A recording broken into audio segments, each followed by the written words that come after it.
Dear students, आज हम hybridisation संकरण क्या होता है और संकरण के नियम और संकरण कितने प्रकार का होता है इसके बारे में पढ़ेंगे।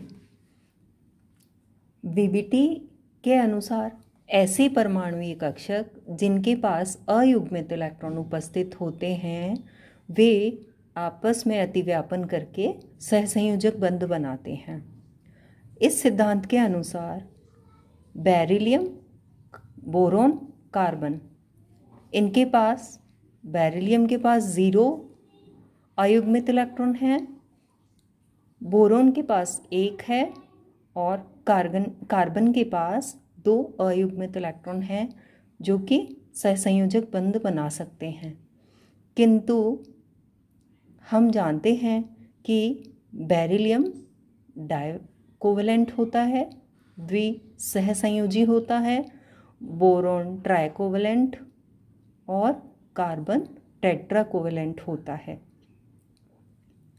इसकी व्याख्या वीबीटी में इस प्रकार से की गई है कि 2s कक्षक में उपस्थित युग्मित इलेक्ट्रॉन ऊर्जा ग्रहण करके रिक्त 2p कक्षक में उत्तेजित हो जाते हैं, जिससे बेरिलियम, बोरोन और कार्बन में अयुग्मित इलेक्ट्रॉन की संख्या 2, 3, 4 हो जाती है। मतलब कि 2s से इलेक्ट्रॉन का प्रमोशन होकर 2p में पहुंच जाते हैं, जिससे बेरिलियम के पास 2 अयुग्मित इलेक्ट्रॉन हो जाते हैं, बोरोन के पास 3 और कार्बन के पास 4 अयुग्मित इलेक्ट्रॉन हो जाते हैं। इलेक्ट्रॉनों की इस प्रकार 2s कक्षक से 2p में प्रमोशन के लिए ऊर्जा की आवश्यकता होगी एवं यह ऊर्जा सहसंयोजक बंध बनते समय उत्पन्न अभिक्रिया ऊष्मा हीट ऑफ रिएक्शन से प्राप्त होती है।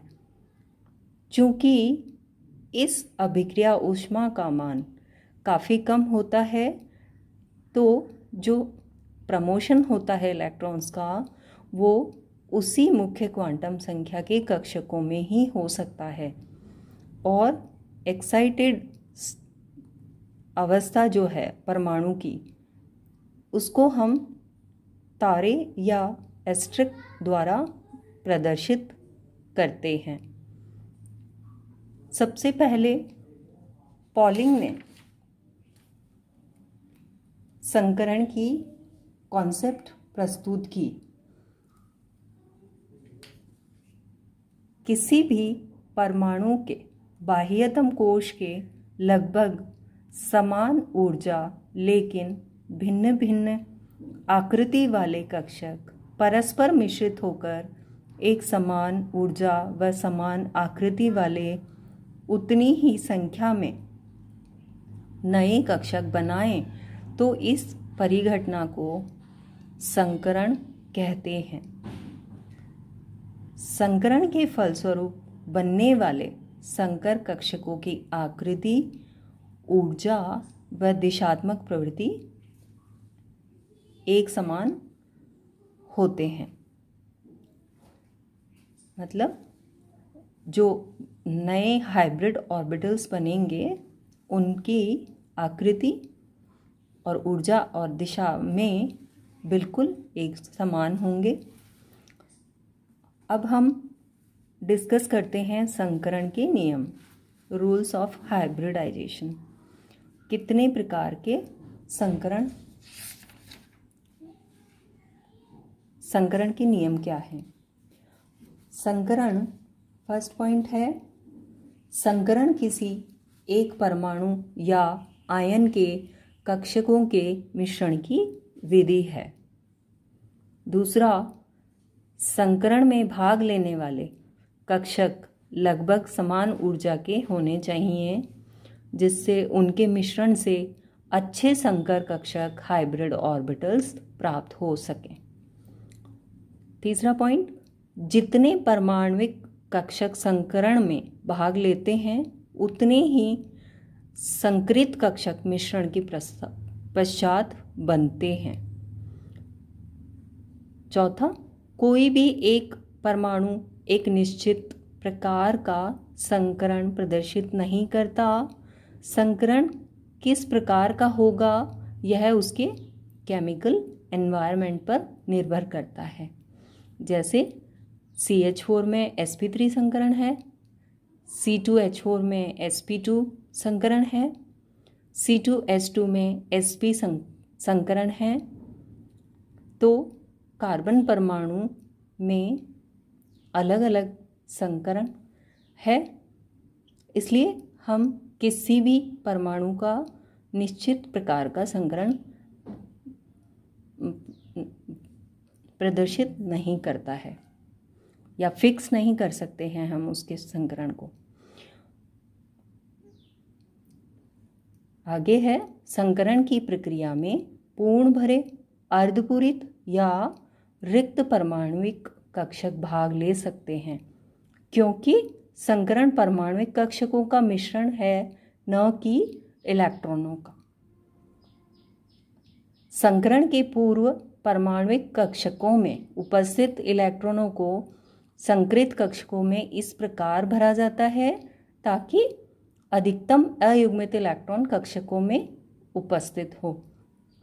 जैसा बच्चों आपको पता है, हुंड रूल के अकॉर्डिंग हम इसकी कक्षकों की फिलिंग करते हैं। पहले हम इनको अनपेयर्ड भरते हैं और उसके बाद पेयरिंग करते हैं। संकरित कक्षक सिग्मा बंध बनाने के लिए उपयुक्त होते हैं। रिक्त, अर्धपूर्ण तथा पूर्ण रूप से भरे संकर कक्षक क्रमशः उपसहसंयोजक बंध, ग्राही सहसंयोजक और उपसहसंयोजक दाता बंध के निर्माण हेतु प्रयुक्त होते हैं। संकरण से हम क्या पता कर सकते हैं? संकरण के प्रकार से किसी अणु की ज्यामिति और बंध कोण आदि बताए जा सकते हैं।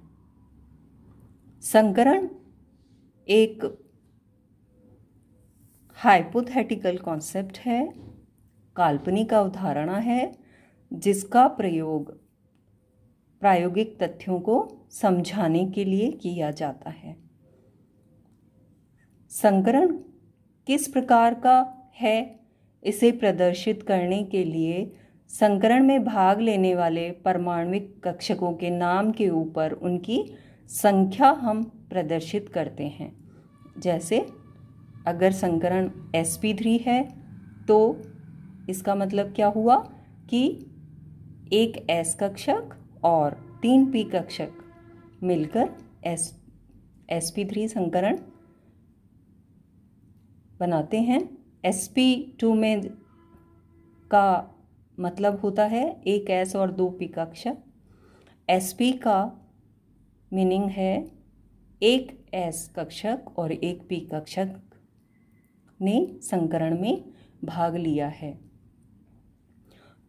संकरण के प्रकार जैसा कि आप वीडियो में देख रहे हैं, संकरण का प्रकार मैंने लिखा है sp, sp2, sp3, dsp2, sp3d, sp3d2, sp3d3, जो कि हम डिस्कस करेंगे। इसके हिसाब से, संकरण के हिसाब से अणु की आकृति sp अगर संकरण होता है तो वो रेखीय होती है। sp2 अगर संकरण है तो समतल त्रिभुजीय ट्राइगोनल प्लानर। sp3 संकरण है तो चतुष्फलकीय टेट्राहेड्रल आकृति। dsp2 अगर संकरण है तो वर्ग समतलीय स्क्वायर प्लानर। sp3d अगर कहीं संकरण है तो त्रिभुजीय द्विपिरामिडीय, जिसको हम कहेंगे ट्रायगोनल बायपिरामिडल। sp3d2 अगर संकरण है तो अष्टफलकीय आकृति ऑक्टाहेड्रल। sp3d3 अगर संकरण कहीं है तो पंचभुजीय द्विपिरामिडीय आकृति होती है। अब हम बात करते हैं प्रकार में सबसे पहले sp संकरण की। sp संकरण में क्या होता है, जैसा कि मैंने आपको पहले बताया था, एक s और एक p कक्षक मिक्स होकर दो नए sp संकरित कक्षक बनाते हैं, जिनमें की बॉन्ड एंगल 180 डिग्री का होता है।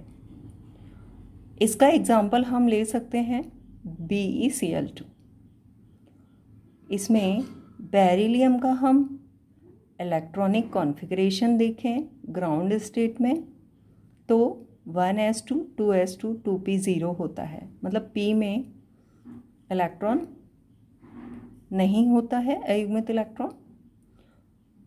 तो एक्साइटेड स्टेट में क्या होता है, जैसा कि मैंने बताया था, कुछ एनर्जी मिल जाती है और S से P में इलेक्ट्रॉन का प्रमोशन हो जाता है, जिससे हमारे पास P में अनपेयर्ड इलेक्ट्रॉन प्राप्त होता है और इस तरह से दो sp संकरित कक्षक हमें प्राप्त होते हैं। दो sp संकरित कक्षकों का क्लोरीन के दो p कक्षकों के साथ अतिव्यापन होकर दो सिग्मा बंध इसमें BeCl2 में बनते हैं। तो इस तरह से ये बहुत सारे और भी एग्जाम्पल हैं जो sp में sp प्रकार के संकरण के होते हैं, जो कि हम डिस्कस करेंगे। इसमें जो बॉन्ड एंगल होता है वो 180 डिग्री का होता है। तो पॉलिंग जो कॉन्सेप्ट है वो संकरण की जो अवधारणा है वो पॉलिंग ने दी थी, और इसके अलावा हमने पढ़ा संकरण के नियम, संकरण के नियम क्या क्या होते हैं और संकरण के प्रकार। Thank you.